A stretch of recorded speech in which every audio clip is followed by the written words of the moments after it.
আপনি কি জানেন পৃথিবীতে এমন কিছু মাকড়সা আছে যাদের একবারের কামড় মানুষের জীবন পর্যন্ত ঝুঁকির মুখে ফেলতে পারে।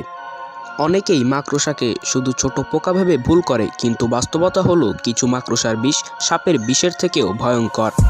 ফ্যাক্টস বাংলার আজকের এই ভিডিওতে আমরা জানব পৃথিবীর সবচেয়ে ভয়ঙ্কর 5টি মাকড়সা সম্পর্কে। ভিডিওটা শেষ পর্যন্ত দেখুন, কারণ 1 নম্বর মাকড়সাটি পৃথিবীর সবচেয়ে বিপজ্জনক হিসেবে ধরা হয়। Chilean recluse spider. এই মাকড়সাটি মূলত দক্ষিণ আমেরিকার চিলি অঞ্চলে পাওয়া যায়। দেখতে ছোট্ট এবং শান্ত মনে হলেও এর বিষ অত্যন্ত মারাত্মক। সবচেয়ে ভয়ঙ্কর বিষয় হলো এর কামড় শুরুতে তেমন ব্যথা দেয় না, কিন্তু কয়েক ঘন্টা পর শরীরের চামড়া এবং টিস্যু নষ্ট হতে শুরু করে। Brown recluse spider. এই মাকড়সাটি সাধারণত জুতা, জামা, ব্যাগ বা কাপড়ের ভিতর লুকিয়ে থাকে। হঠাৎ বিরক্ত হলে এই মাকড়সা কামড়াতেও পারে। এর বিষ শরীরের কোষ ধ্বংস করে দেয় এবং কামড়ের জায়গায় ভয়ঙ্কর ক্ষত সৃষ্টি করে থাকে। অনেক মানুষ বুঝতেই পারে না যে তাদের কামড়েছে এই মাকড়সা। Black widow spider.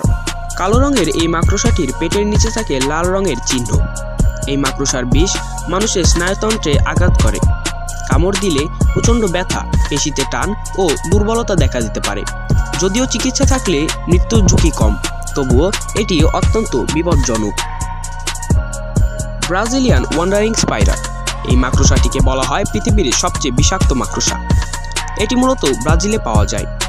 এর নাম ওয়ান্ডারিং কারণ এটি এক জায়গায় থাকে না, রাতে ঘুরে ঘুরে শিকার খোঁজে। সবচেয়ে ভয়ঙ্কর বিষয় হলো এটি খুবই আক্রমণাত্মক। মানুষকে দেখলে পালানোর বদলে আক্রমণ করতে পারে। গিনেস ওয়ার্ল্ড রেকর্ডে এই মাকড়সাকে সবচেয়ে বিষাক্ত স্পাইডার হিসেবে তালিকাভুক্ত করা হয়েছে। Sydney funnel web spider. এটি হলো পৃথিবীর সবচেয়ে ভয়ঙ্কর মাকড়সা। অস্ট্রেলিয়ার সিডনি এলাকায় এটি বেশি দেখা যায়। এর বিষ এতটাই শক্তিশালী যে দ্রুত চিকিৎসা না পেলে মানুষের মৃত্যু পর্যন্ত হতে পারে। বিশেষ করে পুরুষ ফানেল ওয়েব স্পাইডার স্ত্রীটির চেয়েও বেশি বিপজ্জনক। আপনার যদি এই ভিডিওটি তথ্যবহুল ও ভয়ঙ্কর মনে হয়ে থাকে, তাহলে অবশ্যই ভিডিওটি লাইক করে চ্যানেলটা সাবস্ক্রাইব করুন, যাতে এরকম আরও ভিডিও সবার আগে আপনার কাছে পৌঁছে যায়। দেখা হবে পরের ভিডিওতে।